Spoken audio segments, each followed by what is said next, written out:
রহমতুল্লাহ। প্রিয় বন্ধুরা, রসুল্লাহ সাল্লাল্লাহু আলাইহি সাল্লামের কাছে যখন সর্বপ্রথম জিবরিল আলাইহিস সালাম এসেছিলেন, সর্বপ্রথম রসুল্লাহ সাল্লাল্লাহু আলাইহি সাল্লামকে বলেছিলেন, ইকরা, রসুল তুমি পড়ো।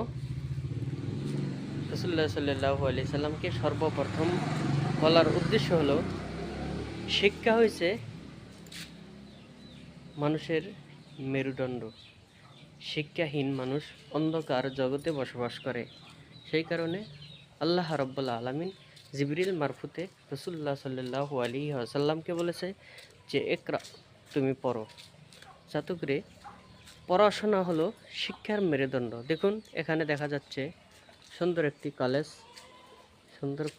সুন্দর রূপে এটা রূপান্তরিত করেছে। দেখুন, এটা হয়েছে শিক্ষার একটি মেরুদণ্ড কলেজ। আমাদের পড়তেই হবে, আমাদের শিক্ষা করতেই হবে।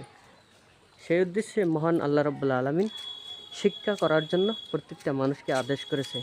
শিক্ষাহীন মানুষ অন্ধকার জগতে বসবাস করে। সেই কারণে দেখুন, কলেজে, স্কুল কলেজে এবং কি মাদ্রাসা মক্তবে আমাদের পড়তেই হবে। মনে রাখবেন প্রিয় বন্ধুরা।